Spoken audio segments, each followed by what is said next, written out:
Bu semuanya, salam sejahtera buat kita semuanya.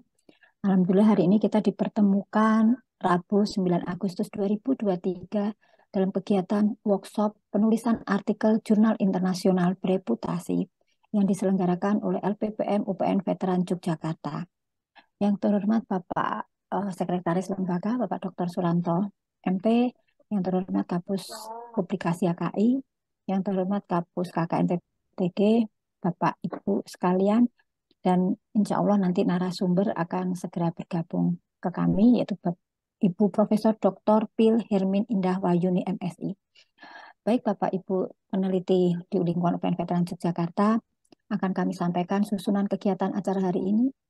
Yang pertama yaitu pembukaan, kemudian mendengarkan lagu Indonesia Raya dan Mars Bela Negara, kemudian sambutan oleh Sekretaris Lembaga LPPM, kemudian dilanjutkan dengan penyampaian yang akan disampaikan oleh Kapus Publikasi dan HKI, kemudian dilanjutkan dengan acara inti dengan narasumber Ibu Profesor Dr. Pil Hermin Indah Wayuni MSI, kemudian dilanjutkan diskusi dan penutup.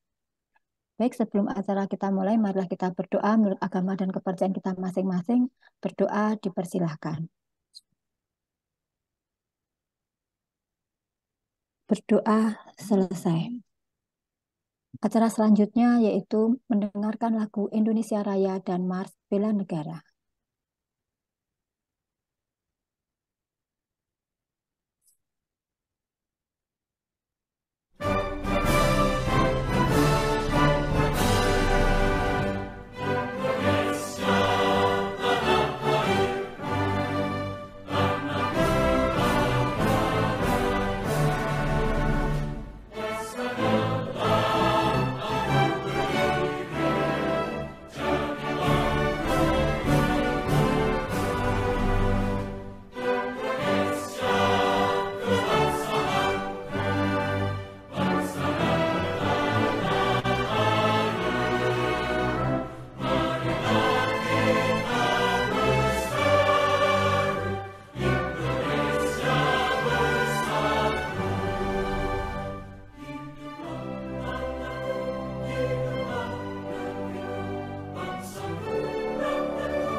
Terima Silakan. kasih Pak Dedi.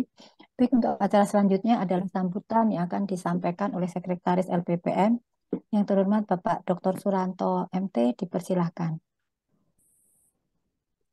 Baik, terima kasih. Assalamualaikum warahmatullahi wabarakatuh. Waalaikumsalam Waalaikumsalam warahmatullahi warahmatullahi. wabarakatuh. Selamat siang dan selamat sejahtera buat kita semua.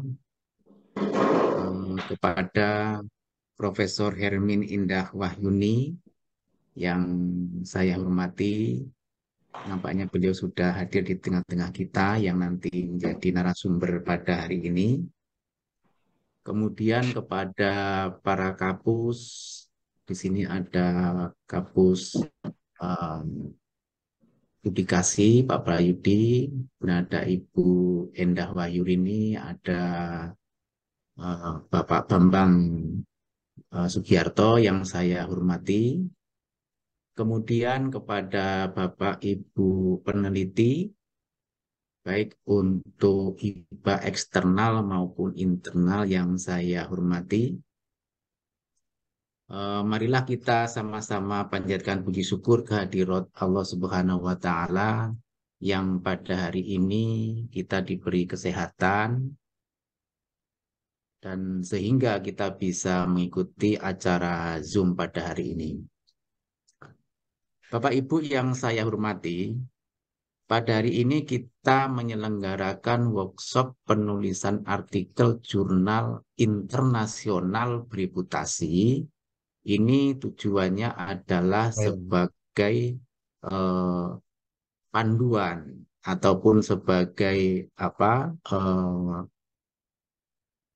ini apa namanya tambahan pengetahuan ya, yang tujuannya adalah untuk mengejar luaran penelitian-penelitian kita.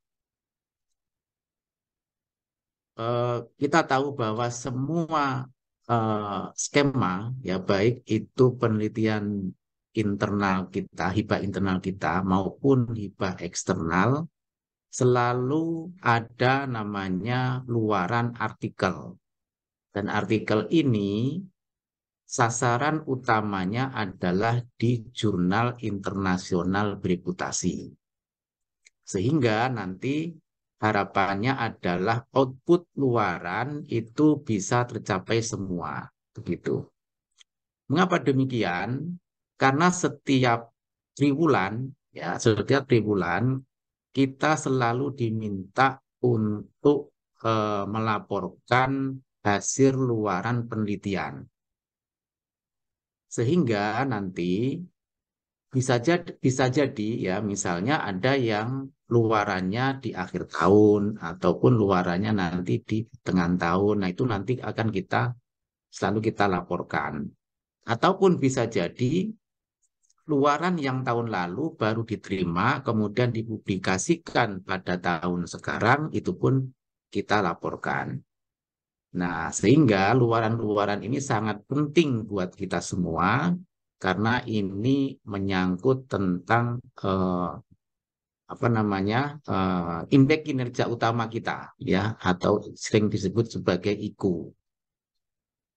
Saya sebagai PIC IKU luaran penelitian itu selalu ditagih setiap 3 bulan ya.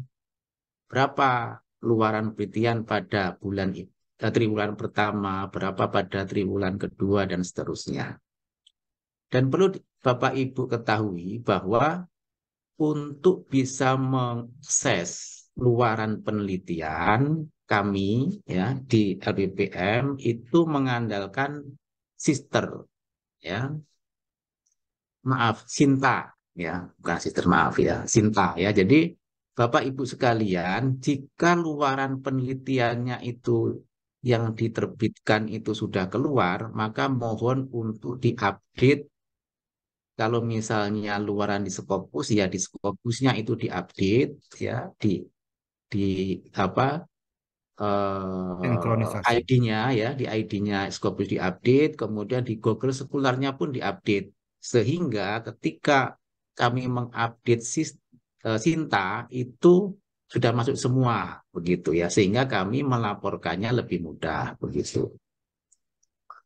Jadi workshop ini sekali lagi bertujuan agar apa yang menjadi luaran penelitian dari Bapak Ibu sekalian itu bisa dipenuhi semua ya. Terutama dalam hal ini adalah untuk artikel jurnal internasional bereputasi. Baik, saya kira demikian yang bisa saya sampaikan. Mudah-mudahan Bapak Ibu semua bisa meluangkan waktu dengan pikiran yang seksama sehingga nantinya bisa menelaah ya ataupun bisa memperoleh ilmu dari narasumber kita sehingga penulisan artikel kita semakin berkualitas. Terima kasih. Kurang lebihnya mohon maaf. Wassalamualaikum warahmatullahi wabarakatuh. Waalaikumsalam Waalaikumsalam. warahmatullahi wabarakatuh. Jadi, terima kasih Bapak Dr. Suranto MT. Acara selanjutnya adalah sambutan yang akan disampaikan oleh Kapus HKI dan Publikasi. Langsung aja Bu, Oh, moderator. langsung aja. Nah, Oke. Baik, acara selanjutnya yang saya ralat yaitu langsung acara inti tentang penulisan artikel jurnal internasional bereputasi yang akan disampaikan yang terhormat Ibu Profesor Dr. Pil Hermin Indah Wahyuni MSI. Dipersilahkan. Kemudian acara akan dipandu dengan moderator Kapus HKI dan Publikasi yang terhormat Bapak Prayudi PhD. Dipersilahkan. ya, baik, terima kasih Bu Endah. Selamat siang, Assalamualaikum warahmatullahi wabarakatuh. Salam sejahtera untuk kita semua. Alhamdulillah pada siang hari ini kembali LPPM tidak pernah bosan gitu ya mengadakan kegiatan yang berhubungan dengan meningkatkan kualitas akademik capabilities dosen-dosen di lingkungan UPN Veteran Yogyakarta. Kali ini kembali kita mengundang narasumber khusus jauh-jauh saya datangkan dari UGM gitu. Eh, Kalau dulu masih kuliah, nah ini saya biasa manggilnya Mbak nih, Mbak Hermin kalau manggil saya ya Dek biasanya kalau di kuliah.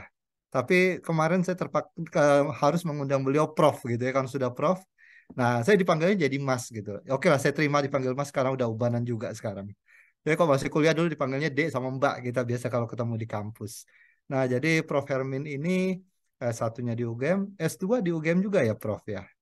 S3-nya di Leipzig University kalau saya nggak salah. Sehingga saya di Jerman beliau ini. Lulusan Jerman, kemudian Alhamdulillah sudah profesor 1-2 tahun yang lalu kalau saya tidak keliru gitu. Kemudian beliau aktif menulis, aktif meneliti, tapi terakhir infonya ke DRK tahun kedua gagal ya. Sama berarti kita Prof. Jadi untuk orang sosialnya sekarang dapatkan ke DRK agak susah. Baik, hari ini kita akan mencoba mendengarkan pertama tentu saja penjelasan, kedua mungkin tips dan trik gitu ya dari Prof. Hermin bagaimana agar bisa tembus di jurnal internasional terindeks bereputasi dan semoga juga ini menginspirasi Bapak Ibu semua. Harapan saya nanti Bapak Ibu bisa mendapatkan sesuatu ya. Ini kita secara tiap tahun selalu kita lakukan supaya kita selalu punya sense untuk menulis, untuk meneliti.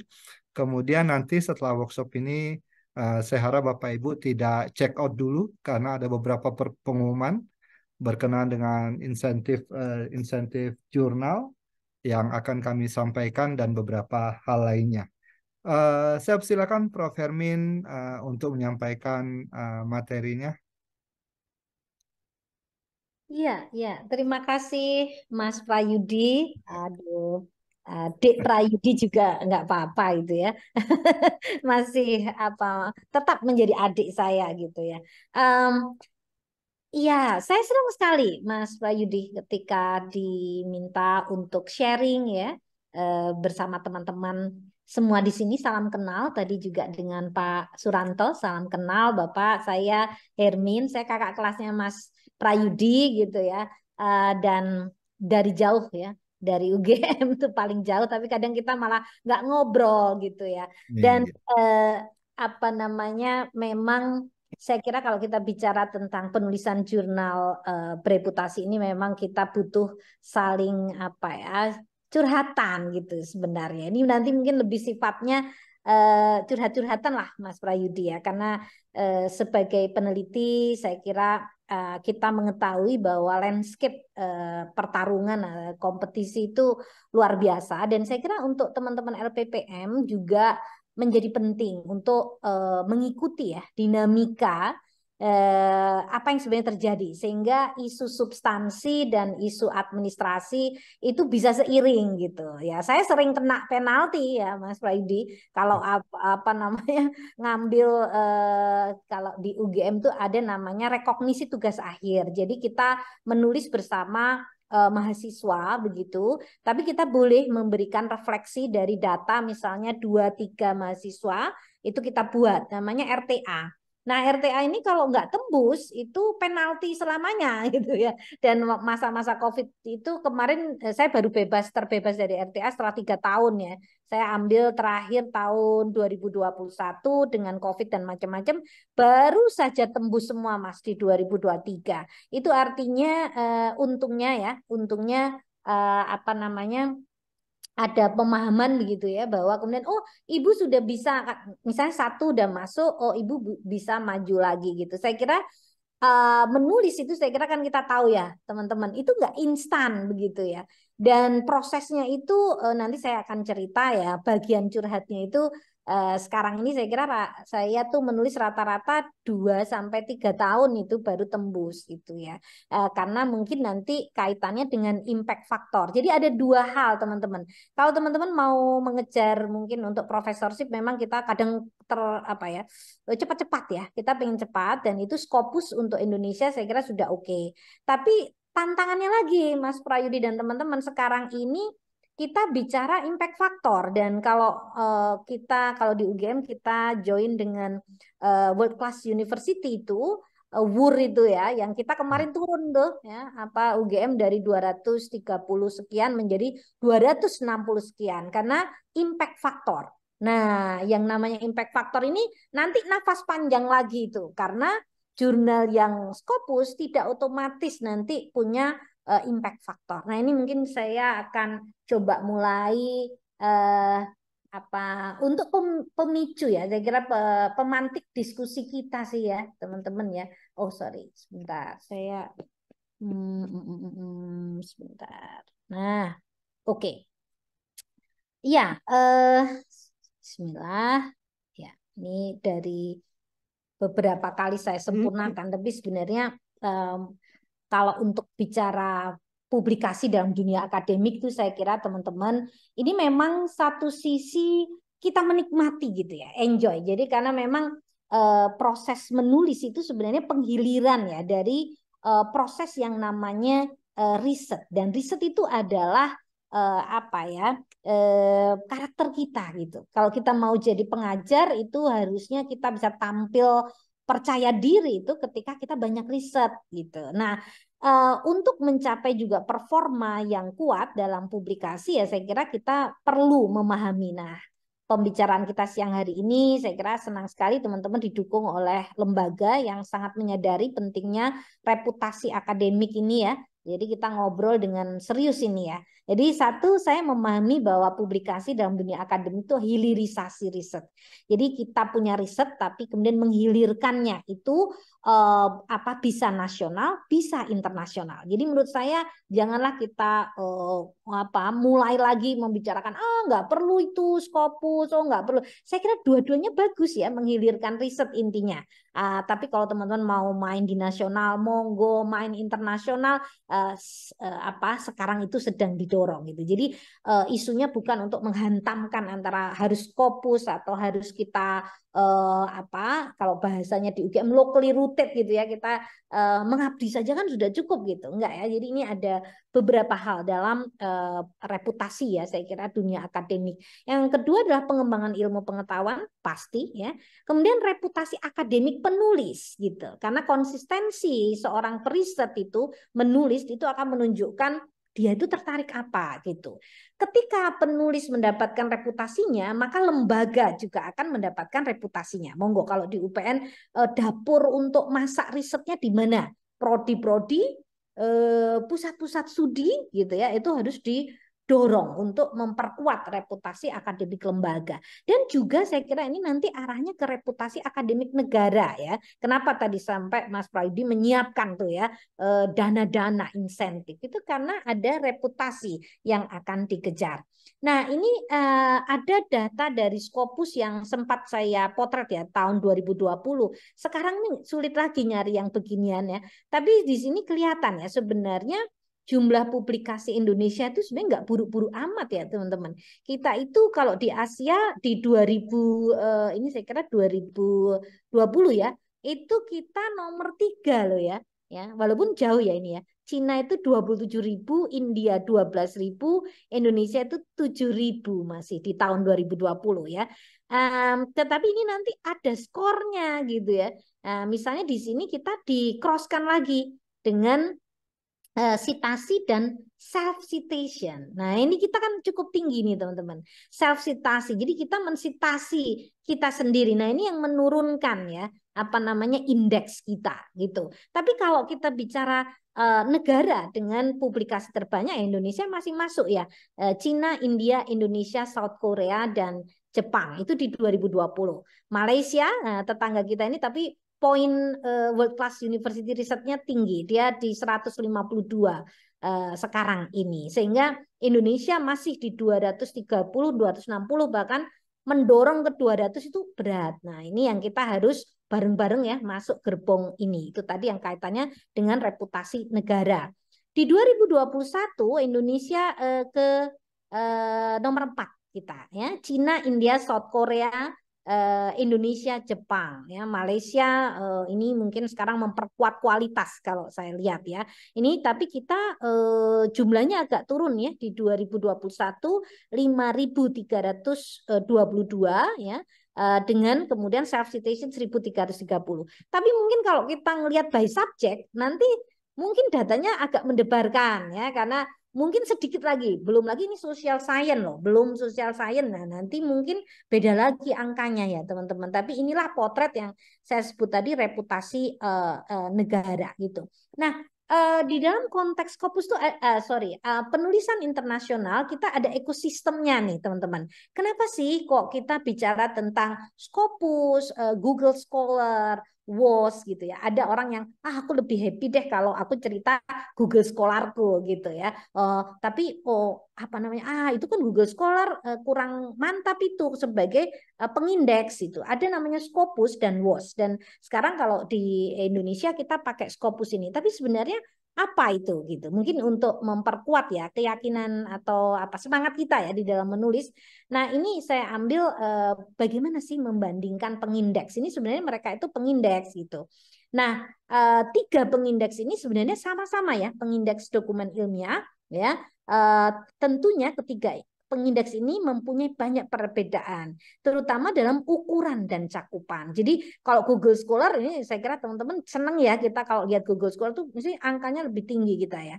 Nah, ini diperkirakan mencakup sekitar 160 juta dokumen pada tahun 2014. Tapi Scopus tuh masih 60 juta. Dan di Web of Science itu 55 juta. Namun Google Scholar itu tidak memiliki kedalaman historis karena Google hanya mengindeks dokumen yang tersedia secara online. Ya, jadi dia filteringnya itu agak lebar. Nah, data berkualitas tinggi dalam Scopus juga terbatas pada artikel kontemporer atau baru karena mereka hanya mengindeks penulis dan afiliasi sejak tahun 96. Nah, ini yang nanti kita akan bicarakan lagi ya, challenge yang lebih tinggi lagi ada namanya Web of Science. Itu mengapa dia menang ya? Karena dia memiliki kedalaman historis paling baik ya. Karena dia menyediakan pengindeksan dari tahun 1900-an hingga saat ini ya, sehingga walaupun data dari awal abad 20 katanya relatif jarang, tapi dia tuh sudah berapa dekade teman-teman ya. Jadi dia lebih tajam begitu. Dalam hal judul ya ada perbandingannya. Kemudian Scopus juga memiliki cakupan yang lebih luas dari ilmu-ilmu sosial, seni dan humaniora daripada Web of Science yang cakupan disiplin ilmunya tetap stabil atau bahkan menurun dari waktu ke waktu. Ini kan perdebatan kita teman-teman. Kadang kita kalau ketemu orang eksak itu atau yang agak memperdebatkan, kenapa sih Indonesia itu Scopus? Scopus itu sebenarnya longgar banget loh, itu lebih mudah loh. Kalian aja nih jadi cengeng sih dituntut Scopus saja gitu ya. Itu karena mereka melihat bahwa Scopus ini mungkin ya pembuat kebijakan melihat bahwa Scopus itu cakupannya lebih luas. Ilmu-ilmu terutama sosial, seni, humaniora itu diberi ruang. Kalau Web of Science cakupan disiplin ilmunya itu stabil ya, atau bahkan menurun ya, catatannya menurun dari waktu ke waktu karena apa spesifikasi gitu. Jadi jaringnya itu semakin detail ya teman-teman. Kemudian Scopus telah membuat lebih banyak komitmen untuk mengindeks artikel bidang seni humaniora gitu ya. Tapi kemudian kurang memperhatikan dalam rilis pertamanya. Ini ada beberapa catatan lah. Tapi itu dunia yang agak lebih detail lah.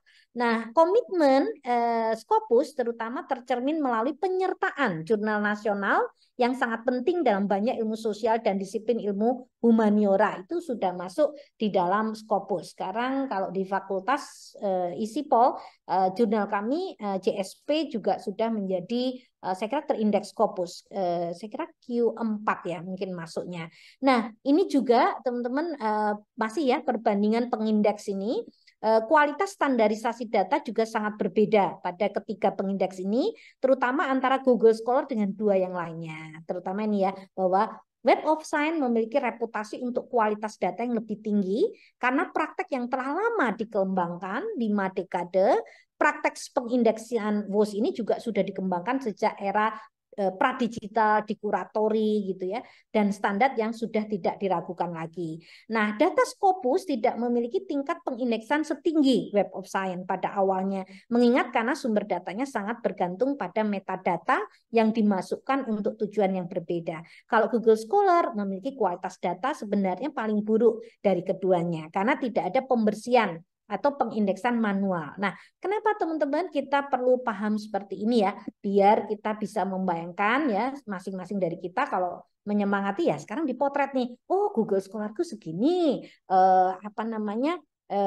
katakanlah Scopusku indeksnya segini, dan kemudian Web of Science-nya ya kalau kita mau lanjut. Saya sebenarnya ingin menularkan virus-virus yang kita bagaimanapun juga ya mungkin Mas Praidi, Pak Ranto ya saya kira kita tahu persis ya dalam era kompetisi seperti ini ya kadang itu kita antara maju mundur ya, tetapi saya melihat ada kultur-kultur ya, kalau di UGM ini ada teknik, ada kedokteran yang itu sudah langsung ya secara kultur itu mengekspos gitu ya, risetnya itu indeksnya sudah berapa gitu ya, dan itu dikasih insentif itu akan menambah. Jadi saya lihat di social science itu kita kan sangat sangat terlalu halus kadang kita ya teman-teman, kadang kita itu nggak usah lah nanti jadi nggak enak sama yang lain. Nah itu mungkin kultur-kultur yang sedikit demi sedikit ya dengan cara cantik kita melihat bahwa ayo dong kalau memang kita mau membangun. Jadi yang kita lihat adalah lembaganya.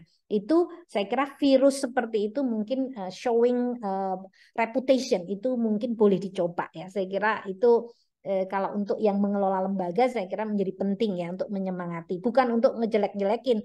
Kamu indeksnya segini ya, itu buat guyonan enggak apa-apa, tapi kadang ada yang tersinggung kadang ya. Nah, ini saya mulai menulis jurnal, saya kira kita semua sebagai periset ya teman-teman secara substansi nih ya, saya mulai bahwa kita semua itu harus membangun minat kita ya, interest kita. Nah, ini yang kemudian topik-topik kita itu sebaiknya sudah kita bangun dari awal, nanti juga memudahkan untuk profesorshipnya teman-teman. Jadi lebih spesifik bidangnya apa, yaitu akan setelah kita menghayati proses yang hari-hari kita lakukan, kita akan menentukan, aku tuh topiknya ke sini, gitu kan.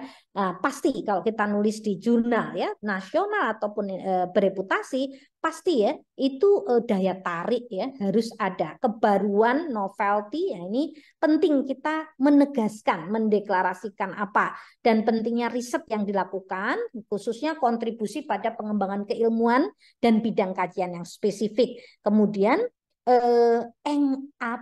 angle-nya atau highlight ya, satu aspek penting dalam penelitian yang dapat dipilih sebagai topik penting kita ekstraksi sebagai judul jurnal. Jadi judul penelitian atau judul karya-karya akademik kita itu harus sebenarnya memang harus diolah untuk dijual ya sebagai judul di dalam jurnal. Nah, judul jurnal tidak sama dengan judul penelitian ya.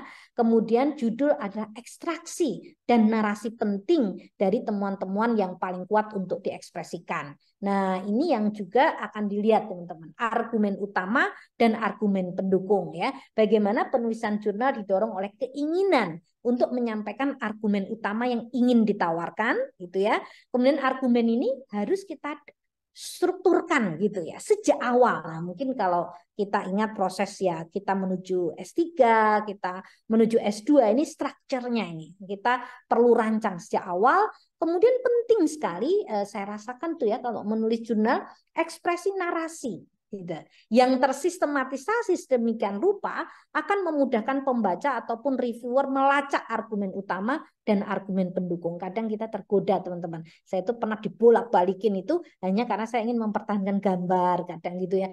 Nah, tapi kok nggak diterima-terima sih. Terus akhirnya udah deh coba kita delete gitu ya. Narasinya kita sesuaikan. Nah, ternyata juga akhirnya goal misalnya ya. Kemudian secara umum ya sistematika artikel jurnal itu sama ya sebenarnya hampir sama, ada judul, abstrak ya, kata kunci, pendahuluan, tinjauan literatur atau teori. Mungkin kalau saya sekarang merasa kita butuh ya punya kemampuan untuk sistematik literatur review. Kadang kita mungkin belum secara bertapa betul ya gimana sih caranya biar tajam. Nah, ini sangat penting di sini. Kemudian metode ya, saya kira kita semua punya temuan atau hasil penelitiannya, pembahasan, simpulan, dan referensi. Nah, ini secara umum sebenarnya teman-teman ya. Nah, mengapa ini kita harus pahami? Karena kita hanya akan menulis straightforward dengan jumlah ya 5.000 sampai 6.000 ya sekitar itu, tapi harus tajam gitu ya. Bagaimana ini jadi betul-betul ya mungkin thick description tebal tapi sebenarnya strukturnya itu cukup simple gitu ya. Nah, informasi mengenai struktur artikel dapat ditemukan pada halaman jurnal, khususnya pada bagian author guideline atau submission guideline. Nanti teman-teman bisa buka di setiap jurnal yang kita tertarik, itu kita bisa melihat. Nah, ini catatan saya, beberapa jurnal secara ketat itu menentukan struktur artikel yang akan disubmit, sementara yang lain tidak, gitu ya. Ini misalnya ini di communication method and measures. Mohon maaf teman-teman karena saya sama dari komunikasi ya sama Spraydi ya, ini contohnya mungkin ke komunikasi gitu, tapi semuanya sudah ada di sini. Jadi teman-teman buka dulu ya bagaimana jurnal ini strukturnya itu kita kuasai dulu. Political communication misalnya di sini preparing your paper, article types-nya ya following elements ya yang harus ada. Ini sudah disusun ya. No more than 30 pages, inclusive of abstract, tables, reference, figure gitu kan. Kemudian unstructured abstrak berapa jumlahnya dan sebagainya ya. Beberapa jurnal itu secara ketat itu, sementara yang tidak. Namun kita dapat merujuk pada artikel-artikel yang sudah terbit pada jurnal tersebut untuk mengetahui seperti apa ya struktur yang dikehendaki oleh tim editor. Nah, ini ya, ini yang beberapa yang saya sudah pernah menulis, mungkin yang di atas nih ya, di Pacific Journalism Review itu sekarang Q2 ya. Dulu saya menulis tuh masih Q3, sekarang Q2 ya. Pernah dulu Q1 gitu. Itu karena Scopus memiliki indikatornya sendiri ya. Paling enggak, tapi kita yang penting mungkin melihat landscape-nya ya, jangkauannya. Nah, kita baru pelajari. Ini dia menawarkan style guide-nya, teman-teman. Information polity ini saya alhamdulillah itu setelah berapa tahun tuh ya, 2 tahun bisa tembus ini information polity. Baru aja 2023 ini. Setelah kemana-mana itu 1 tahun terakhir.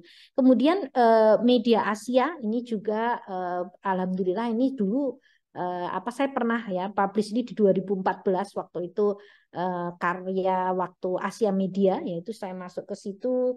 Nah, terus sekarang itu ternyata lebih cepat. Nah, ini miliknya ada kaitan ini dengan EMIC ya mungkin ya nanti ini ya. Kemudian ini public opinion quarterly, ini saya belum masuk ya, belum pernah nyoba juga, nanti monggo teman-teman. Nah, kita masuk ke abstrak ya. Sebenarnya ini ya kata kuncinya sebenarnya easy to find keywords gitu. Ya, seni menulis abstrak, saya kira namanya aja abstrak ya teman-teman, sangat straightforward, dan tidak berlebih-lebih kata ya, tetapi ini di sini easy to find keywords dan new gitu ya, kebaruannya apa ya yang baru dan merupakan abstraksi dari yang kita punya. Nah, umumnya setiap jurnal membatasi jumlah abstrak 200 sampai 250 kata.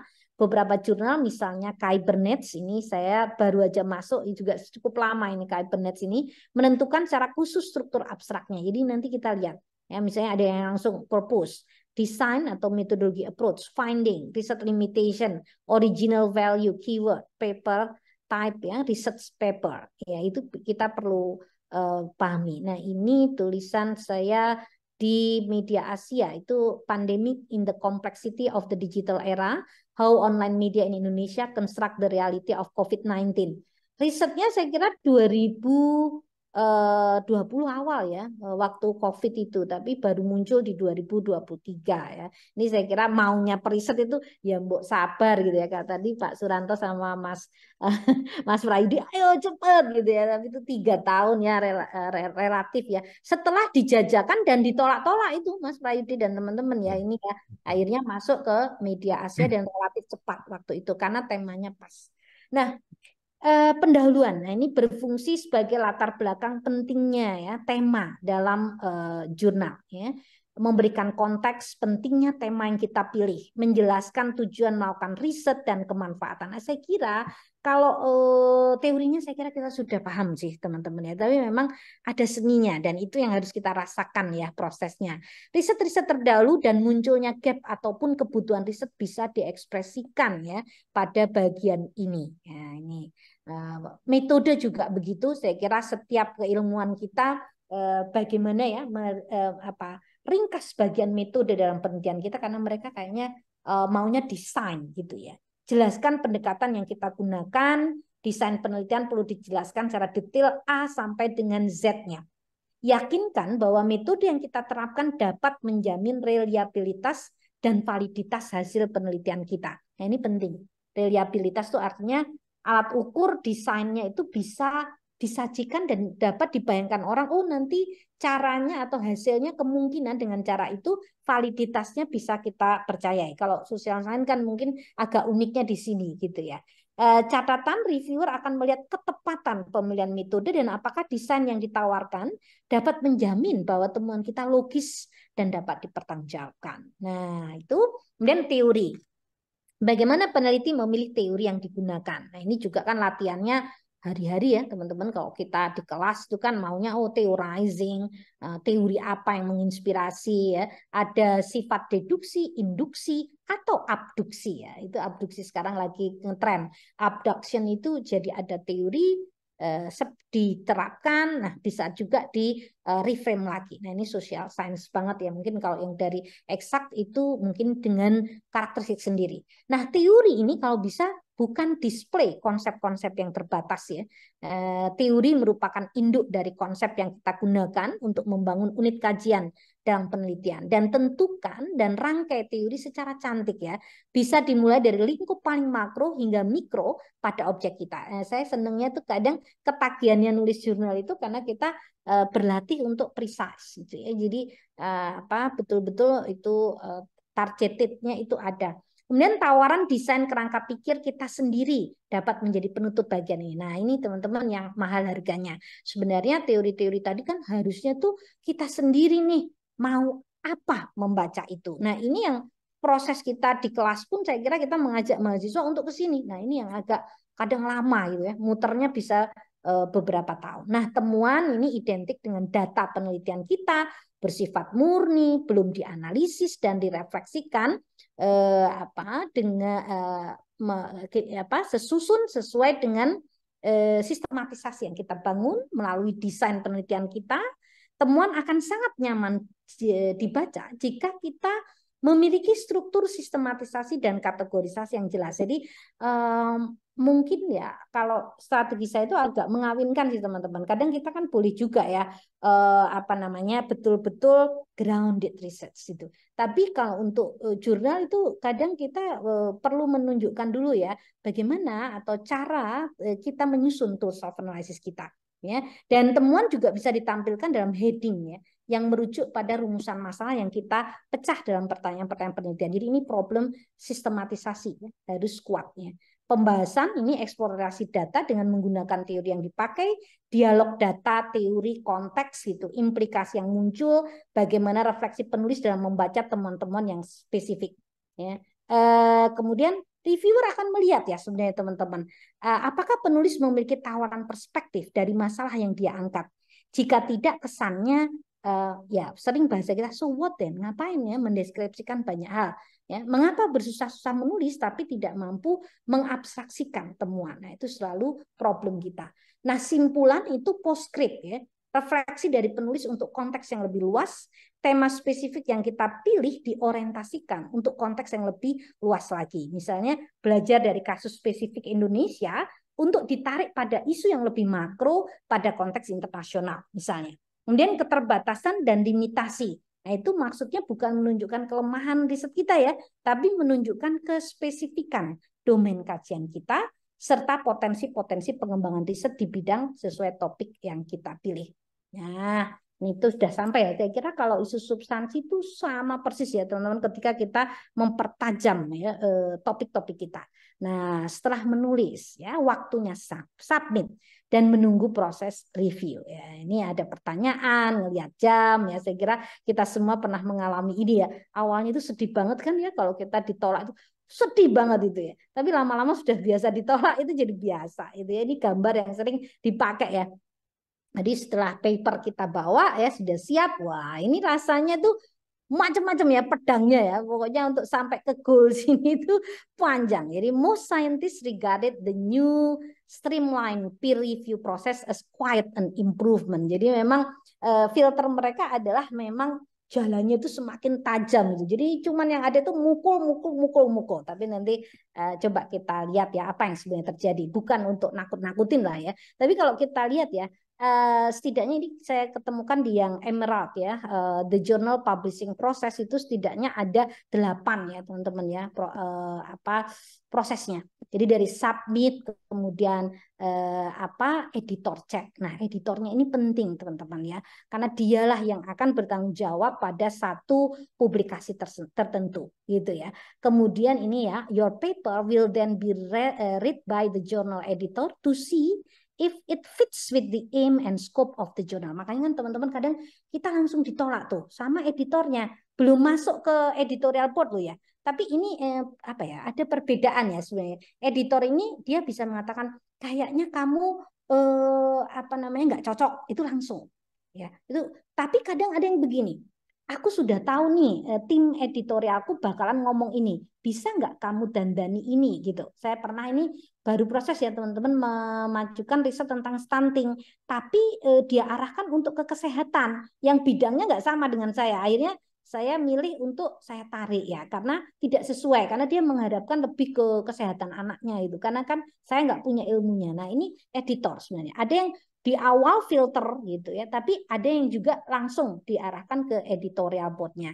Nah, decision. Nah, ini teman-teman ya, accept ya ini jarang banget yang langsung 100%, tapi ada minor revision, major revision, itu yang paling sering ya. Kalau yang reject ya, ini reject itu langsung ya, mungkin ya waktu dulu saya mungkin ya ngawur-ngawur itu ya, mungkin kadang kurang teliti ya, atau bahasanya ya itu kurang cantik gitu ya. Ini yang kita perlu pelajari. Kemudian revisi. Nah, revisi ini ya bisa lama ini ya, karena kita sendiri butuh waktu ya untuk menjawab apa yang reviewer inginkan. Kemudian typesetting, kalau sudah selesai revisi dinyatakan oke, typesetting, author proof ya, sama deklarasi-deklarasi gambar dan sebagainya itu sangat penting karena plagiarism ya. Early sight ya, ini untuk citasi keperluannya ya. Jadi kemudian ada doinya itu ya, kemudian proofwritten, correction made by the typesetting team, kita beda lagi nanti timnya, dan publication. Nah, ini 8 ya tahapnya teman-teman. Nah, pelajaran yang mungkin bisa saya share adalah ada jurnal yang prosesnya cepat ya. Itu contoh, tapi ini setelah saya ditolak-tolak ya, saya coba masuk ke jurnal Media Asia itu waktu yang nulis tentang COVID tadi ya. Ini sekitar berapa cepat ini?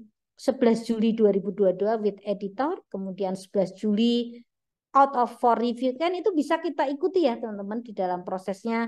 Kemudian review complete, decision pending.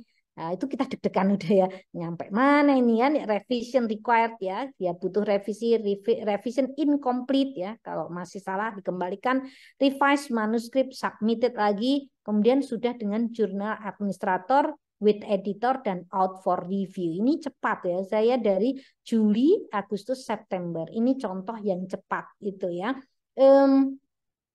Nah, ini prosesnya lama dan akhirnya itu saya putuskan untuk menarik artikel dan mengirim ke jurnal lain ya. Ini saya pernah nulis ke jurnal trust ya, karena saya tertarik pada sistem trust atau sistem kepercayaan. Nah, ini saya tulis sebenarnya sudah dijawab begitu ya. Tapi kita lihat ya sampai ini mulai 14 Desember 2021 ya, lama ya ini.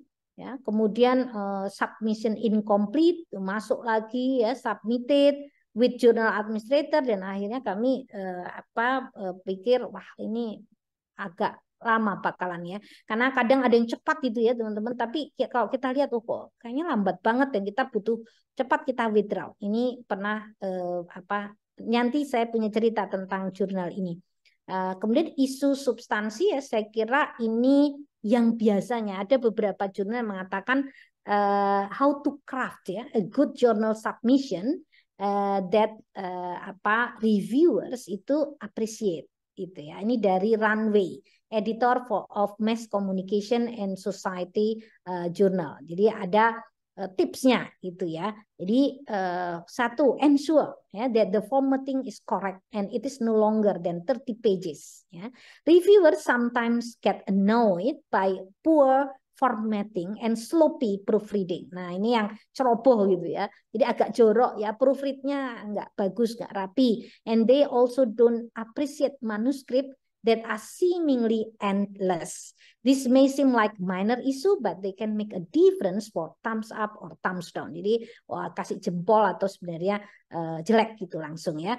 Kemudian ini biasanya yang kita lakukan adalah consult the guideline on the journal website. Ya, it may sound simple, but believe it or not, many papers we get will annoy reviewers simply by looking bad. Jadi ini kerapian ya teman-teman.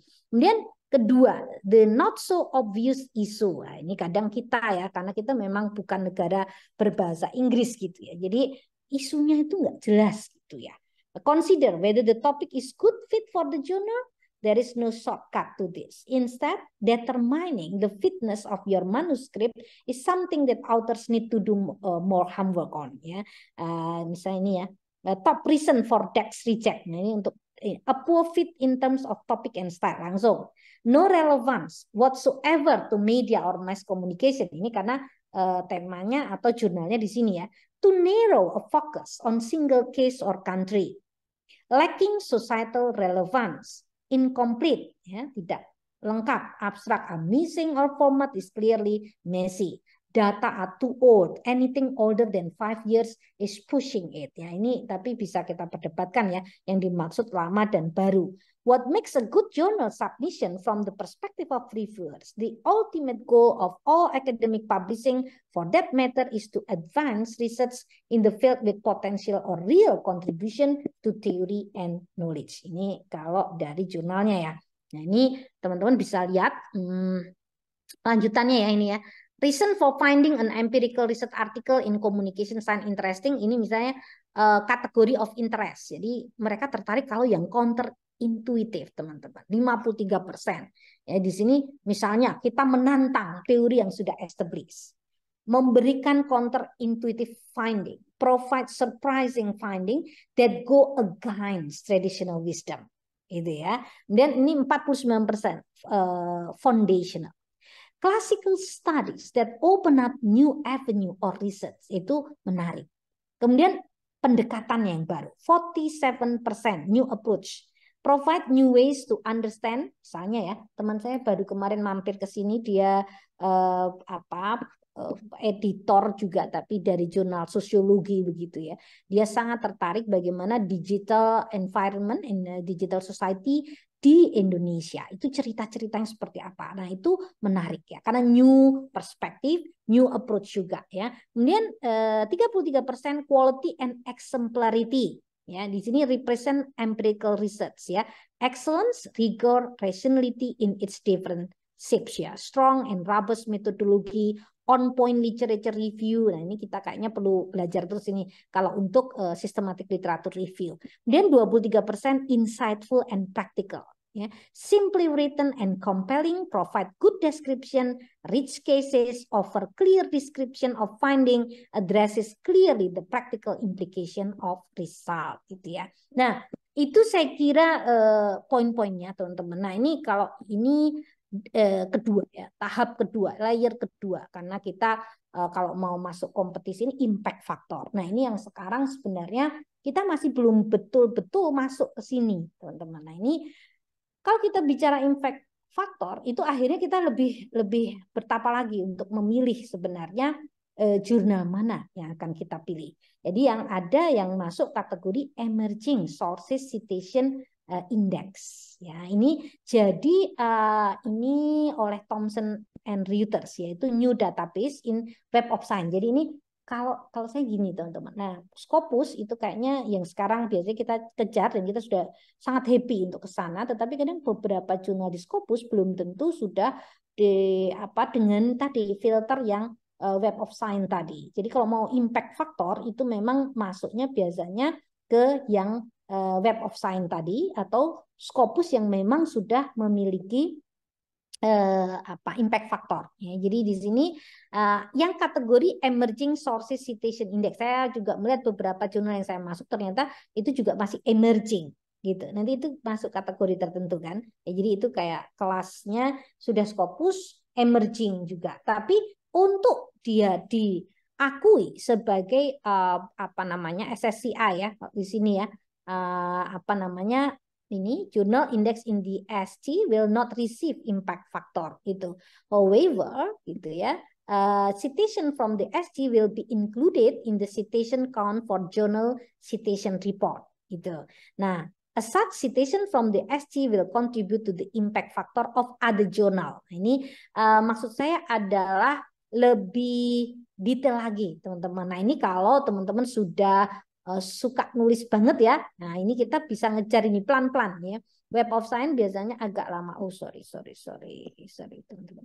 Nah, ini what are the benefit? Ini visibility of journal ya. Kalau kita masuk ke Web of Science itu provide a mark of quality and is good for authors gitu ya.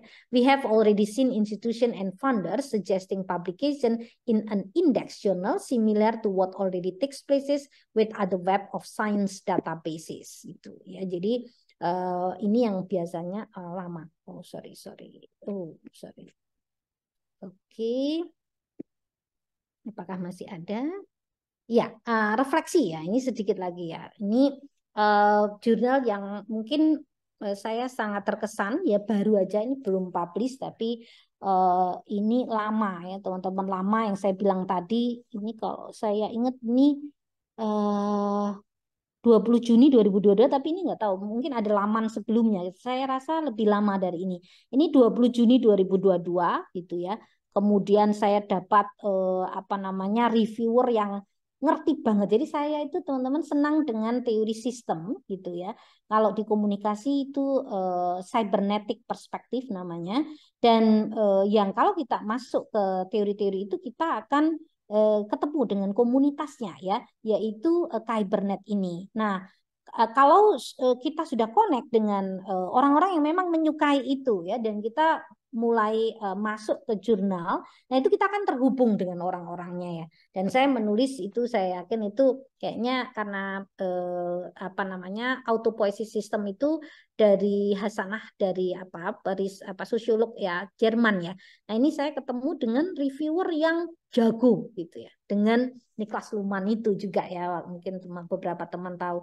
Dan itu lama sekali karena dia kemudian memberikan banyak sekali buku yang harus saya baca sehingga itu tajam. Ini mulai Juni 2022, Oktober 2022, 13 Maret 2023, terakhir tuh 6 Juli 2023. Saya sudah pada titik jenuh sebenarnya karena detail sekali. Nanti saya tunjukkan kalau sempat bagaimana dia mengatakan saya sudah mati-matian total, saya yakin itu sudah masuk gitu. Dia bilang tapi revisiku yang kemarin masih berlaku ya. Revisiku kemarin berlaku. Wah, ini belum memuaskan lah kira-kira gitu ya. Itu saya merasa waduh capek betul. Nah, itu makanya teman-teman butuh kesabaran ya. Saya harap teman-teman lebih beruntung ya dari saya karena proses begini memang nafas panjang. Nah, ini yang nanti dibutuhkan oleh teman-teman.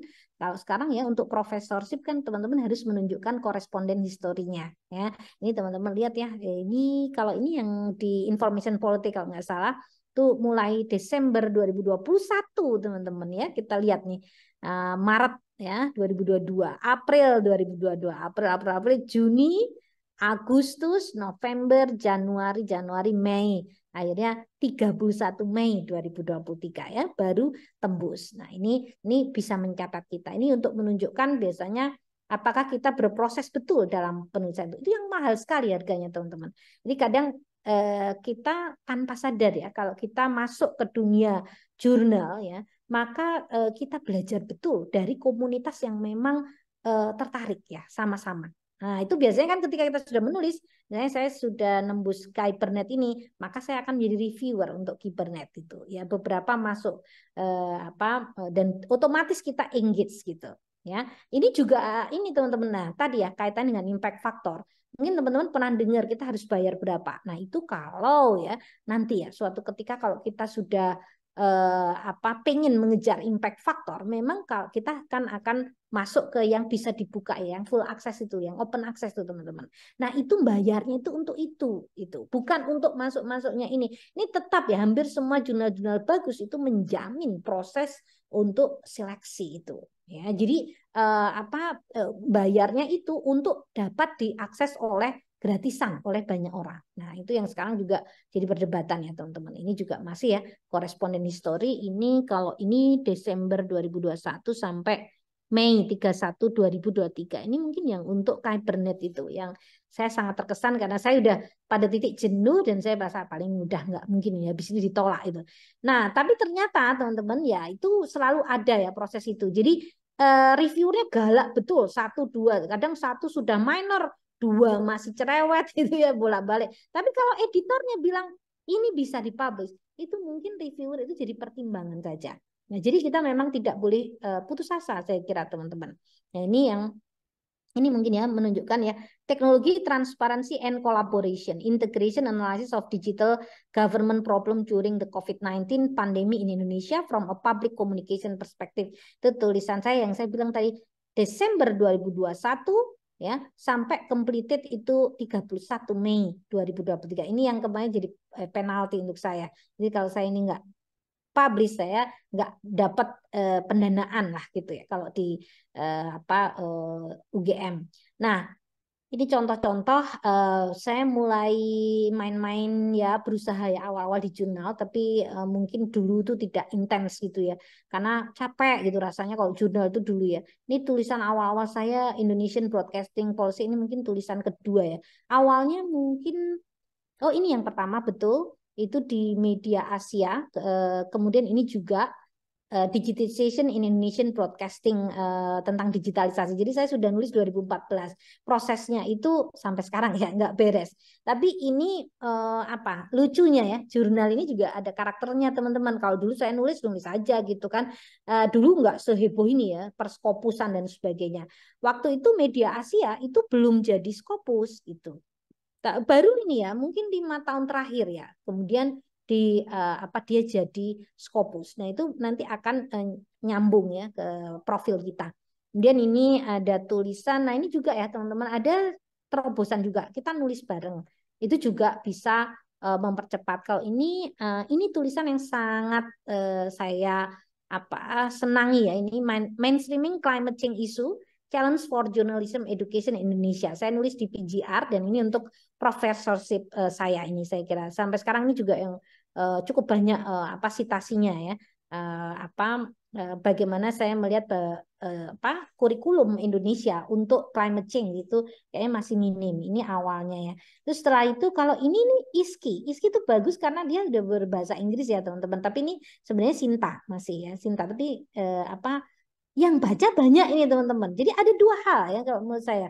Ada kita menulis untuk reputasi kita, tapi ada juga yang mungkin tidak harus itu otomatis nanti kaitan dengan kepangkatan. Nah, itu hal yang lain lagi. Ya, itu harus dipilih, ada strateginya, jadi tidak otomatis.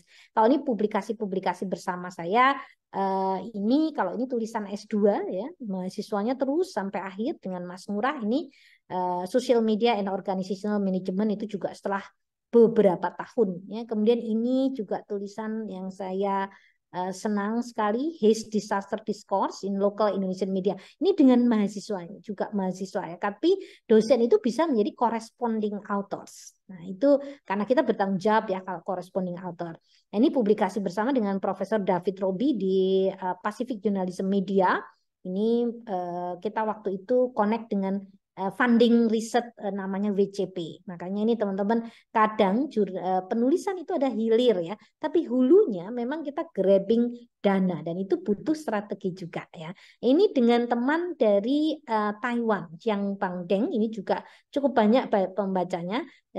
Labor migration from Southeast Asia to Taiwan, isu public response and future development. Nah, ini kita kalau saya kira menyumbang tentang bagaimana wacana ya TKI Indonesia di media ini. Kemudian ini changing communication system and information flow, ini mahasiswa S3. Bonding, bridging, and linking ini juga mahasiswa dan ini cukup banyak yang baca ini.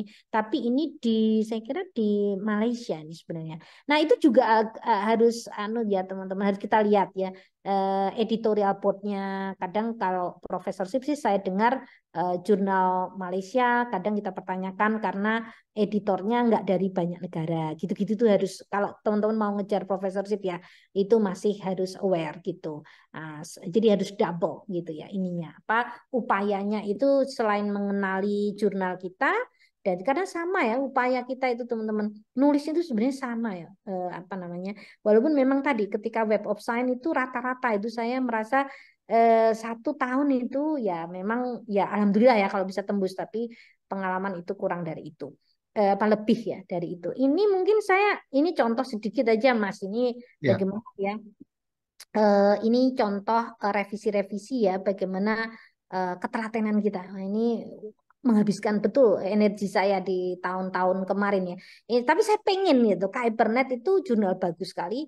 Tapi waktu itu Q1 itu ya. Tapi sekarang jadi Q2 gitu. Ya dia turun itu.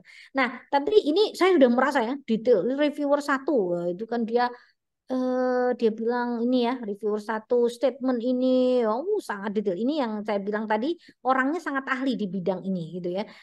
Misalnya the statement of Luhmann theory ini ya sampai detail. Sampai dia ngasih saya itu saya ingat ada 200 halaman yang dia pengen saya baca lagi untuk memastikan. Itu saya kira kita senang. Kita kayak dapat guru ya secara tidak langsung ya teman-teman ya. Jadi betul-betul kalau kita sudah menikmati proses ini, kita nggak hanya cuman kejar kecepatan ya, tapi kita akan belajar juga sesuatu yang baru. Nah, ini setelah revisi saya sudah mati-matian merasa capek. Revisi 2 malah dia lihat ini yang biru ya. Dia selalu Prof, screen-nya diubah Prof. Oke. Dari PPT ke yang papernya itu. Oke. Nggak kelihatan Mas? Enggak, ini yang masih yang slide PPT-nya. Oh, sorry. Ya. Oh, masih slide. Terima kasih. Oh, sorry Stop deh. share terus pindah ke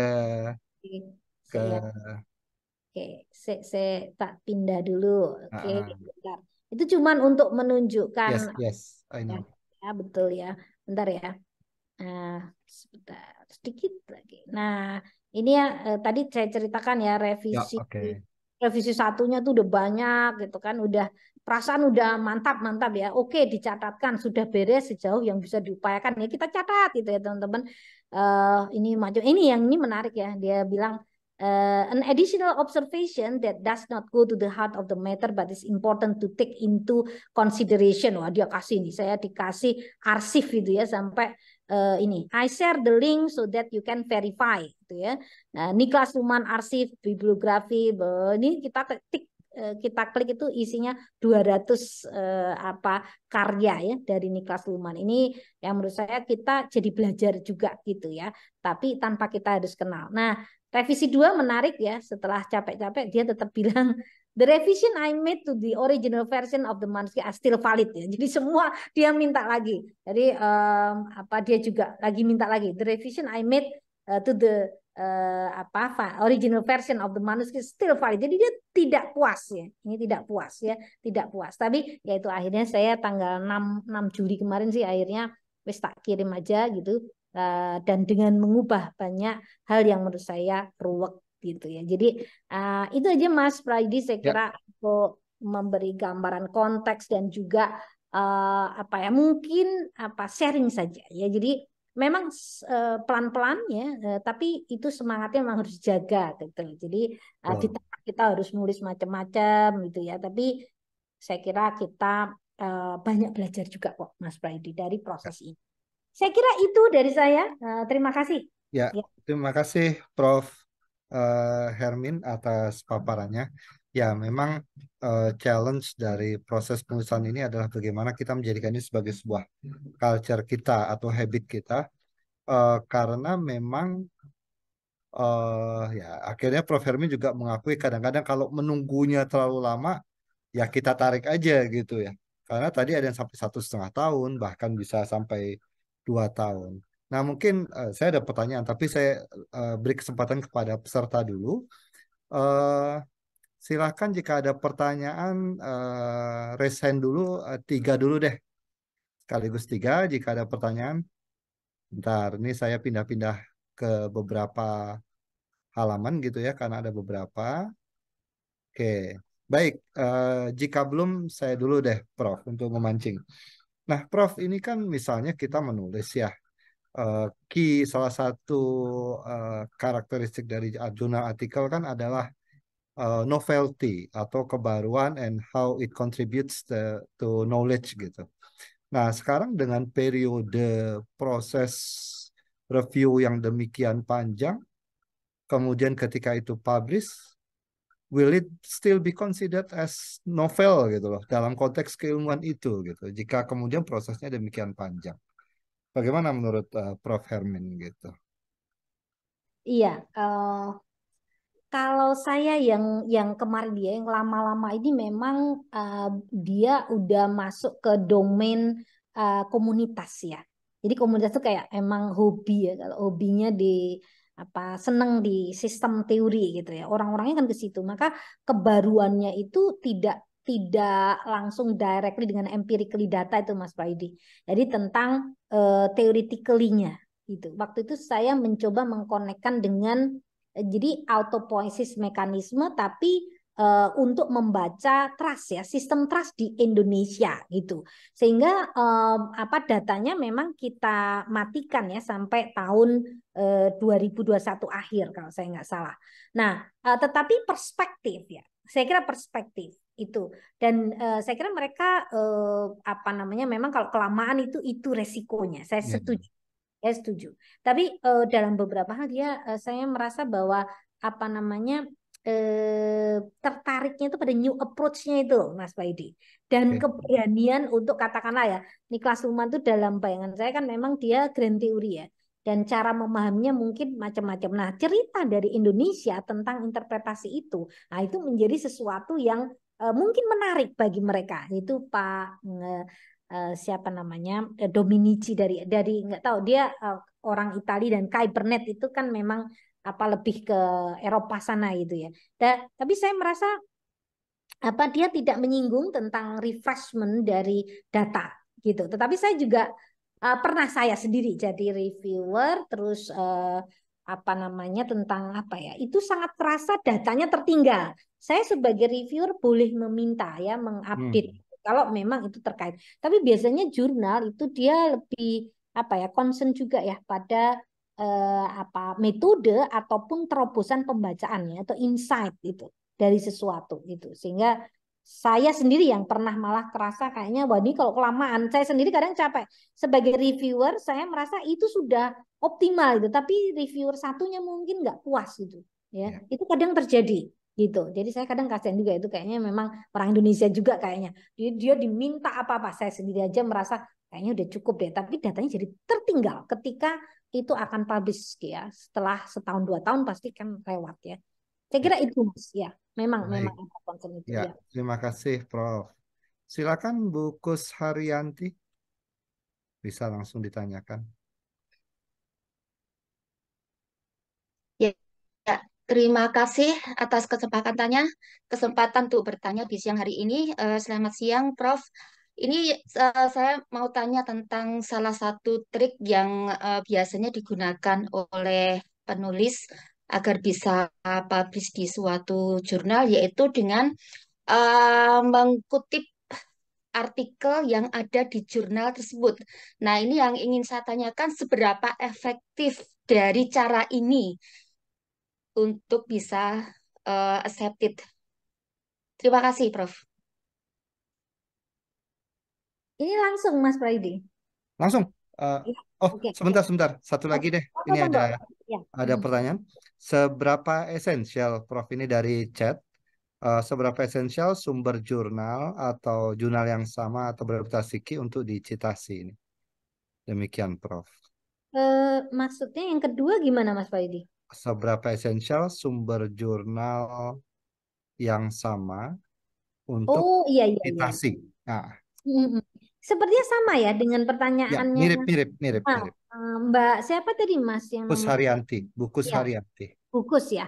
Ya. Ya, jadi memang itu seperti disarankan itu loh, Mbak. Jadi kayak apa namanya kita itu dianggap tahu ya kita nulis itu di jurnal apa gitu. Jadi tidak buta tiba-tiba ngawur gitu ya. Jadi artinya kita itu dianggap perlu untuk masuk ke komunitas dari jurnal tadi. Jadi misalnya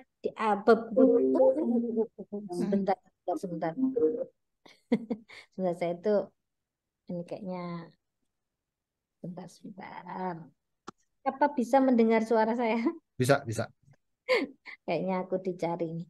Oke, Bisa. ya. Jadi memang betul kita perlu mengetahui Mbak, dan itu ampuh. Saya pernah ngikuti dari Pacific Journalism Review ya. Itu dia mengatakan ya dia pengen juga ya kita tahu sebenarnya apakah apa topik kita itu apa namanya sudah pernah ditulis nggak di jurnal itu. Nah, kalau sudah pernah ditulis, kita harus nengok ke situ gitu. Atau mengapresiasi tulisan yang sama. Tapi juga ini juga ada agak harus hati-hati secara etik ya, teman-teman. Kadang kita Ya.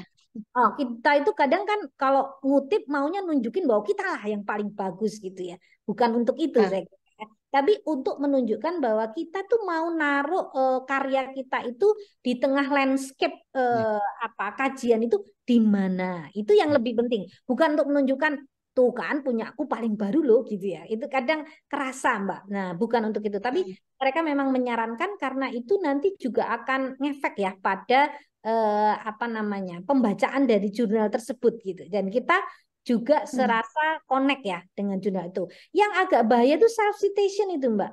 Sebenarnya self Iya. sendiri. Kita sendiri tertarik itu dan kita pengen menunjukkan bahwa kita itu ternyata yang mengganggu dari reputasi capaian kita kadang ya. Itu malah yang agak ini. Tapi kalau mengambil jurnal dari situ sendiri atau misalnya sudah pernah dibahas di jurnal yang sama di tahun berapa karya ini akan itu dia suka gitu ya. Saya Ya. sangat Terima kasih. saya berusaha juga untuk memahami pernah nggak ditulis gitu ya. Itu Mbak Kus ya. Iya, Ya, baik. terima kasih, Prof. Sama-sama Terima Mbak. kasih.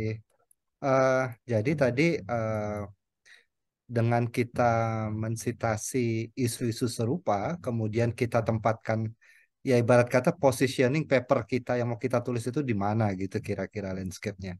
Dan itu yang kemudian menjadi semacam novelty dari jurnal kita, artikel kita begitu kira-kira ya Prof ya. Baik, ada lagi yang lain? Nah, mungkin kalau belum, ini tadi di awal tuh ada yang menarik. Prof menyebutkan argumen utama, argumen pendukung nih. Nah, kira-kira misalnya dalam konteks penelitian itu muncul Ternyata apa namanya menjadi satu spesial apa ya artikel yang memang kita harus kuasai caranya. Jadi bagaimana membuatnya apa itu kan untuk menunjukkan sebenarnya argumentasi karya kita ini di tengah landscape yang luas. Nah, mungkin ya untuk tipe-tipe HI ya saya kira itu akan bagus. Itu pun aja sistematik literatur review itu bisa dinilai oleh reviewer itu dianggap tidak memenuhi untuk kepangkatan itu kadang karena seolah-olah itu. Cuman kalau dibuat lebih detail ya kemarin saya melihat itu karyanya orang apa farmasi atau apa ya itu dalam itu. Jadi memang kualitas ya. Ada kan literatur review yang cuma di permukaan gitu dan apa ya, kita di sosial science kayaknya perlu belajar itu. Saya masih mau apa belajar juga ini ada dari yang pemegang indeks nomor 1 di UGM itu namanya Pak Abdurrahman. Nah, itu saya pengen dia apa nih ilmunya yang bisa kita ini karena dia banyak ngomong sistematik literatur review. Bisa diundang juga itu Mas Payudi mungkin gimana tuh? Karena untuk KHI mungkin itu akan strategis ya. Jadi seperti memetakan, tetapi kemudian menempatkan pemikiran kita secara lebih mendalam dan detail gitu ya di tengah pertarungan ide yang ada. Dan itu adalah kalau kita nulis utuh ya tidak hanya sistematik literatur review biasanya kan tampil cuman sedikit ya di literatur review awal. Nah, ini mungkin ya apa ya ilmu penguatan scholarship sih ya. Scholarship ini artinya kecendekiaan kita di tengah cendekia-cendekia yang lain. Sebenarnya itu yang ingin kita pertajam. Jadi bahwa oh ada orang ngomong gini, ada orang ngomong ini. Saya sendiri sebenarnya tertarik pada ini. Saya sebenarnya mengikuti alur ini, tetapi saya apa memberi warna modifikasi di sini. Nah, di sistematik literatur review yang serius itu dilakukan itu akan kelihatan gitu. Itu.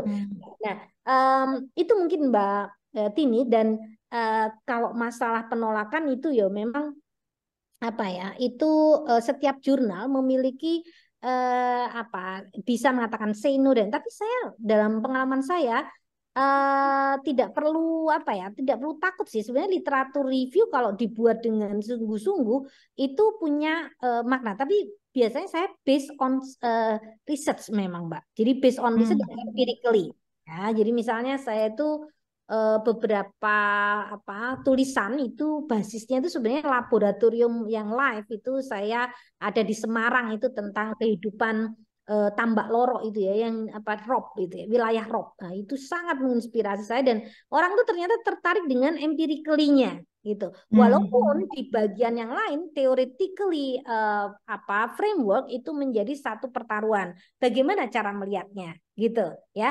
Ada yang tertarik pada multidisiplin atau bahkan transdisiplin dan social science itu menjadi bunganya gitu ya. Tapi ada juga yang memang kita immerse sejak dari awal karena membaca tentang katakanlah fenomena di Tambak Lorok Semarang yang rob yang rumahnya sampai pendek tenggelam gitu ya. Nah, itu ternyata apa feeling saya ketika itu kita ceritakan gitu ya itu kuat sekali ya apa maknanya ya kalau untuk jurnal itu kan mereka tertarik cerita yang spesial atau kemudian kalau mau narik lagi ke pendekatan ya itu pertarungan perspektif gitu jadi memang harus sabar Mbak tapi kalau saya sekarang kok yakin ya teman-teman masalah bahasa ini ya wis ora usah masalah wong sekarang aja apa namanya Google itu kalau yang apa tinggi ya teman-teman berlanggan aja deh Google-nya itu jadi Google Translate-nya itu yang berlanggan jadi itu akan sangat membantu kita ya jadi dulu kan kita selalu ke apa ya interpreter ya itu kalau kita mau yakin gitu tapi kalau kita kan orang harus tahu juga logika bahasa Indonesia untuk ngomong gitu ya nah Itu yang biasanya saya kirim dulu gitu. Tapi sekarang itu terus terang saya tuh udah sangat mempercayakan pada Google yang kita subscribe. Kita yang langganan. Jadi itu tinggi memang langsung apa kualitasnya tuh bagus sekali ya. Tinggal kalau dia slangnya yang nggak enak itu nanti kita diperingati pada tahap proof itu ya, editorial proof itu nanti dia memperingatkan kok bahasamu masih gini gini gitu ya. Tapi beberapa kali saya merasa sangat terbantu. Nah, itu Mbak Tini. Jadi memang harus sabar Mbak Tini ya. Kalau Ya. memang itu yang membuat pada awalnya saya pernah saya dibilang wah ini kok nulisnya ya itu tadi kesannya mungkin tadi dia bilang sloppy ya kayak kok agak nggak rapi messy gitu agak jorok ini nulisnya gitu ya feeling saya dan menyakitkan ya kan kalau diomongin kayak gitu. Nah itu berarti memang harus rapi di awal tapi kemudian mungkin kita agak ya kalau karena kita penulis kadang kita nggak mau tahu yang lain gitu ya. Nah itu pelan-pelan. Nanti feeling saya kita ikuti ya prosesnya dan kemudian melihat ya sebenarnya ini tulisan mau diapake gitu ya. Itu saya sempat kan tadi saya sampaikan pada titik terendah ya. Kadang malas cuman kadang kalau sekarang kan mungkin kita pengen memperkuat impact faktor ya. Jadi memang harus masuk ke challenge yang kedua. Tapi untuk teman-teman yang mau mempercepat kepangkatan dan sebagainya Scopus itu ya sudah oke kalau di sistem kita. Jadi sistem kita sebenarnya masih oke kok teman-teman itu nggak terlalu yang terjal. Jadi nanti kalau sudah kita pada masanya akan bicara impact faktor baru kita harus masuk Web of Science-nya itu rata-rata agak lama biasanya. Tapi kalau yang normal ya kita ikuti aja untuk publikasi kita. Itu ya Mbak Tini, moga menjawab. Oke, ya, matur Nanti nuwun. bisa WA-an lagi deh. Ya, ya. Terima kasih Monggo. Prof. Hermin ya. Jadi ya artinya gini, Prof. Hermin pun dalam menulis kadang-kadang kalau jenuh ya masuk Google Translate aja gitu ya. Ya, Google Translate pada awal itu bisa membantu kita Mas karena apa namanya merapikan ya. Oke. Ya enggak, merapikan. Karena kita memang apa ya, bukan apa negara dengan apa ya bahasa asli itu ya. Ya, bukan Nah, mother language-nya ya. jadi sebenarnya masalah atmosfernya ini loh yang frekuensinya harus masuk ke logika mereka gitu. Oke. Jadi apalagi kadang saya pakai bahasa Jerman juga untuk ini gimana ini ya dari bahasa Jerman bahasa Indonesia ke bahasa Inggris itu kalau saya sekarang dengan artificial intelligence tuh banyak yang bisa kita bantu Mas. Cuman Yes. Yes. apa ya saya merasa memang kita sendiri harus punya posisi yang kuat. Ya. Dan ada artificial intelligence yang sudah membantu ya, tapi bukan yang umum ya, memang harus kita berlanggan dan sebagainya itu. Ya. Ya, itu Setuju sih. bukan masalah kalau positioning teori, nah itu nggak bisa ya kita mundur ya. Ya. Tapi kalau untuk pembahasan yaitu masalah menarasikan sehingga orang itu lebih mudah menerima Oke. apa yang kita mau. Nah, itu problemnya kan, meyakinkan orangnya. Ya, kalau tadi Mbak Hermin dengan Prof. Hermin dengan bahasa Inggris, Jerman, Indonesia, kalau saya mungkin Indonesia dan Jawa gitu kali ya. Ya, Itu sulit. baik. Bapak Ibu, apakah masih ada? Cukup? Baik. Cukupkah? Wah, ini mumpung kita datangkan Jojo dari Jerman ini. Nah itu Mas Prayudi juga mungkin untuk LPPM ya. Saya kira Ya, perlu mempertemukan titik ya, di mana ada isu substansi yang membuat periset itu harus matang ya. Sehingga mungkin kalau saya tuh seneng apa risetnya itu harusnya multi years itu Mas. Kalau multi years itu bagus. Jadi misalnya 3 tahun ya rata-rata. Jadi misalnya pertama itu ya, kita pasti riset Mas. Nggak mungkin nggak. Nah yang ya, publikasi adalah mereka yang sudah masuk tahun kedua, misalnya itu bisa dimainkan. Terus nanti yang karena biasanya kita tuh nganggap ngasih riset tahun ini harus tahun ini publish, itu agak gila sebenarnya. Jadi mungkin harus ada yang tahun sebelumnya itu dikasih ruang. Biasanya buku itu bisa kekejar, tapi kalau untuk ya, jurnal itu ya sih. lebih detail. Nah itu yang menurut saya para pengambil kebijakan kadang nggak mau tahu, pokoknya Anda udah masuk ini gitu. Makanya teman-teman yang mau ngejar insentif juga memang yang jurnal yang memang sudah publish sebelumnya itu Ya, bisa kita coba lah gitu. Jadi apa? ya, Jadi ada kotak-kotaknya sendiri. Jadi kita ya, bertarung dengan yang belum lagi nanti yang impact factor tadi Mas. Kalau impact factor kan mungkin agak lama juga nafasnya. Tapi kita biasanya kalau pengelola kan biasanya nangkap yang sudah jadi gitu. Artinya karya 3 tahun yaitu memang risetnya sudah lama gitu, kan? Make sense. Ya. Baik, Prof. Hermin, terima kasih banyak atas kehadirannya. Setelah sekian lama ya, nggak muncul di UPN. Pertama ya mungkin juga karena COVID ya jadi kita nggak Oh, ketemu. Kemudian mungkin belum ada momen di mana kita bisa ketemu. Tapi alhamdulillah ini tiap tahun kami selalu mengundang pembicara-pembicara. Mas Erlan Satriawan pernah kita undang. Tahun lalu kami mengundang Mas Duki dari UII gitu ya. Jadi tahun ini Prof. Hermin. Insya Allah ke depannya kita tetap bersinergi dan berkolaborasi. ya. Begitu, Prof. Baik, Prof. Hermin, terima kasih banyak. Nanti setelah ini saya follow up. Kemudian mohon berkenan materinya di-share, Mas, Ya. Prof. Ya. Karena beberapa teman yang ternyata saya baru ngerti kuotanya cuma 100 gitu ya. Jadi yang antri di waiting room 1000 kali ya. Betul, Jadi betul. nanti sudah kita record, nanti akan kita publish di channel LPPM sehingga teman-teman yang belum berkesempatan join dan beberapa yang studi juga tertarik terus terang. Jadi beberapa yang studi itu japri saya minta tolong dimintakan materi dan rekamannya kalau ada. Betul, Sehingga betul. teman-teman bisa terbantukan dalam proses. Karena kan sekarang menjadi tuntutan Betul. bahwa artikel harus publish di Scopus dan kemudian menjadi syarat untuk mungkin sidang terbuka atau sidang tertutupnya. Itu Baik, masalah scholarship ya antara ya, mahasiswa juga berusaha untuk publish yes, juga yes. dengan Saya dosen. Nah, itu setuju nanti itu. strategi banget ya. Iya, Selamat bekerja teman-teman. Jangan pernah mundur gitu ya. ya, Biasa itu kan kita men-challenge diri kita sendiri, tapi insya Allah kita banyak belajar. Itu aja siap. saya. Matur nuwun Prof. Hermin, terima kasih. Terima kasih. Selamat siang. Ya, Assalamualaikum selamat workshop warahmatullahi deh. Yuk, saya pamit wabarakatuh. dulu ya Mas dan Siap, siap. Eh, Baik, baik. permintaan saya Bu Hermin, Prof. kita foto bersama dulu. Oh, ayo, foto bersama Prof. yuk, yuk. Pak Dedi mohon disiapkan. Bapak Ibu mohon berkenan dinyalakan kameranya dan habis ini saya akan umumkan sedikit berkenan dengan beberapa pengumuman insentif dan hal-hal lainnya.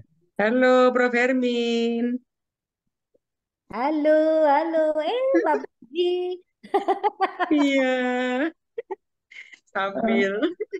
Yuk. Ini kalau yang UGM ada Bu Susi, ada Bu Retno, Ada dokter baru, Mbak Ida juga tuh aku ada lihat. Mbak Ida. Iya. Sehat, Mbak. Sehat-sehat ya semuanya teman-teman. Amin, amin, amin. Ini namanya ya Rabbal Alamin. Pak Dedi untuk foto bisa dipandu Pak. Pak Dedi silakan. Ada nggak Pak Dedinya nih? Oke, kalau Pak Dedi nggak ada saya aja ya. Oke Pak. Bismillahirrahmanirrahim. Bentar.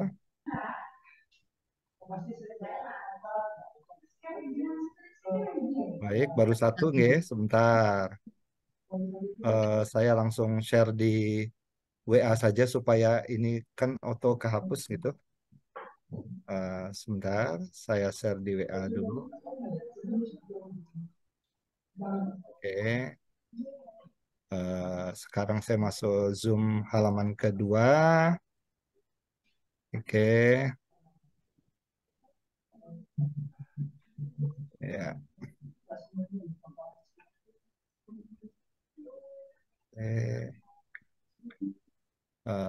Saya copy, saya share.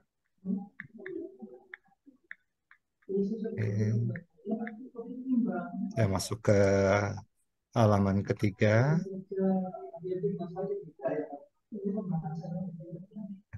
Ya.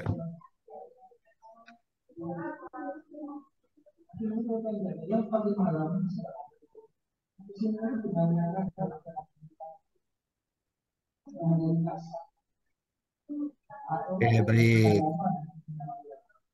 Ampun, J. Ya, atur nuwun, Prof. Hermin. Terima kasih. Terima kasih Prof. Terima kasih Prof. Materi dan waktunya. Ya. Dadah. Matur nuwun, Prof. Hermin. Terima kasih Pak Prayudi. Sami-sami. Yeay. Baik, Bapak Ibu, sedikit kami percepat saja.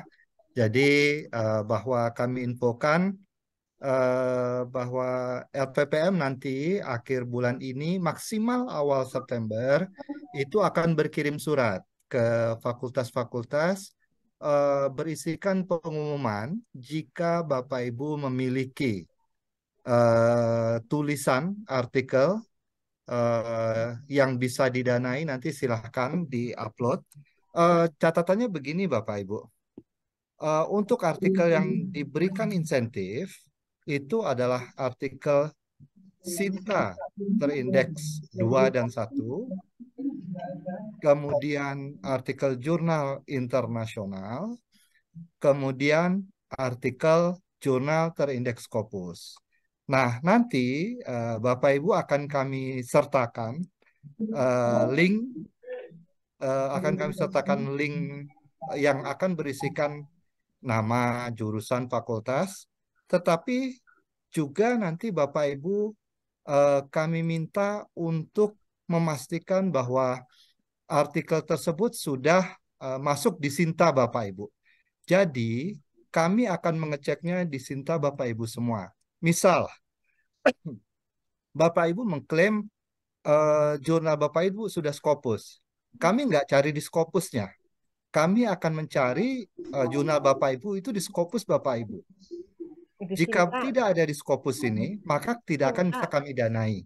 Jadi akan kelihatan di sini Bapak Ibu, publish-nya di mana, kemudian tahun berapa, itu bisa terlihat. Terus bagaimana Pak? Jika jurnal Scopus Bapak Ibu sudah publish, maka Bapak Ibu meminta kepada verifikator Sinta, itu bisa ke Bu Endah, untuk mensinkronkan data Scopus Bapak Ibu. Ya, jadi nanti link yang kami berikan, link Google Form yang kami berikan, itu hanya nama, kemudian judul artikel, jurusan, dan sebagainya. Kami tidak akan menanyakan link jurnal. Kami hanya akan mengeceknya di Sinta. Jika kemudian Scopus Bapak Ibu kami cek di Scopus tidak ada, maka tidak akan bisa kami nilai sebagai sebuah artikel Scopus. Bisa jadi hanya akan kami nilai sebagai sebuah artikel jurnal internasional. Begitu Bapak Ibu. Jadi mohon ini menjadi catatan. Mengapa demikian? Soalnya yang Scopus biasanya agak besar Bapak Ibu. Scopus itu 7 juta potong pajak biasanya. Nah, nanti kalau jurnal internasionalnya ngeceknya di mana? Kami akan cek di Google seperti ini Bapak Ibu, maaf, seperti ini gitu kira-kira. Nah, ini kan ada munculnya di International Conference. Dia per tahun sudah muncul nih, tahun 2003 Prayudi punya 3 paper. Kemudian kalau jurnal Sinta 2 dan 1, kami akan ceknya melalui Garuda Bapak Ibu. Kami akan mengeceknya melalui Garuda. Nah, ini akan muncul Sinta 3, Sinta 2. Jika kemudian jurnal yang Bapak Ibu masukkan itu sudah Sinta 2 tapi nggak muncul Pak di sini, maka Bapak Ibu minta pengelola jurnalnya untuk mensinkronkan Google Scholar ke Garuda, Garuda ke Sintanya dia. Jadi Sintanya si jurnal di Sinta. Jadi caranya adalah, ini buat pengelola jurnal juga, pastikan jurnal Bapak Ibu itu sudah punya Google Scholar-nya. Ya, buat pengelola jurnal sudah punya Google Scholar. Google Scholar-nya connect ke Garuda, Garudanya connect ke Sinta.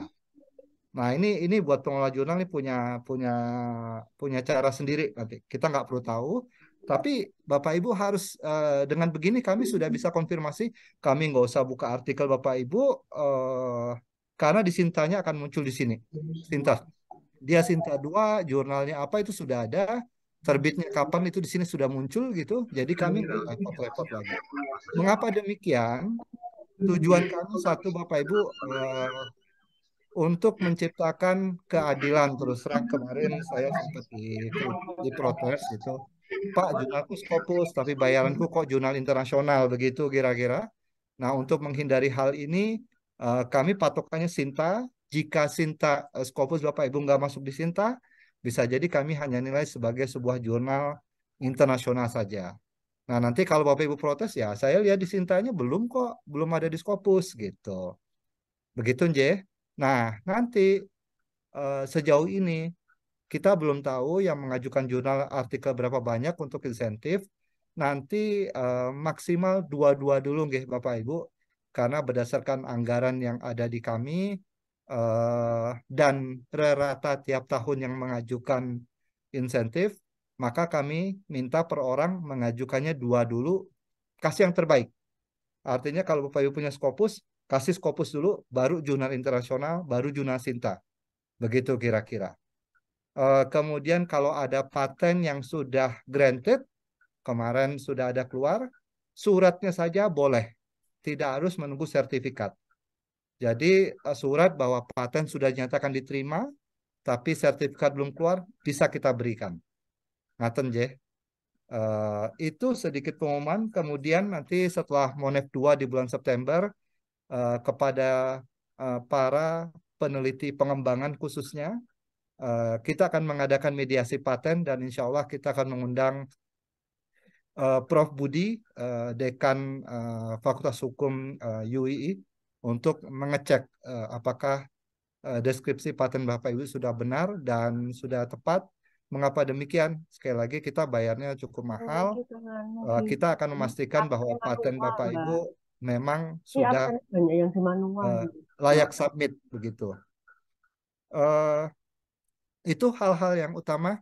Kemudian Bapak Ibu sudah mulai bisa mengurus hak cipta dan ISBN jika mau, mumpung masih belum terlalu ramai yang mengajukan. Dan untuk ISBN mohon bersabar nggih, karena sekarang proses pemeriksaannya jelimet. Kemarin saya sampai 5 kali mengajukan proceeding untuk fakultas prodi mana ya, proceeding isomnia, akhirnya tetap ditolak karena pemeriksa ISBN mengeceknya sampai ke websitenya gitu. Setelah 5 kali. Bahkan proceeding pengabdian LPPM kemarin alhamdulillah keluar setelah 4-5 kali juga saya mengajukan permohonan. Tapi itu tadi pemeriksa ISBN berbeda-beda, jadi mungkin kita butuh waktu untuk proses ISBN. Demikian tambahan pengumuman dari kami LPPM. Selanjutnya saya serahkan kepada pembawa acara. Saya silakan. Monggo Bu Endah. Assalamualaikum warahmatullahi wabarakatuh. Waalaikumsalam warahmatullahi wabarakatuh. Jadi, terima kasih Pak Prayudi untuk sambutannya. Bu, dengan demikian berakhir sudah kegiatan kita hari ini. Penulisan artikel Jurnal Internasional Bereputasi.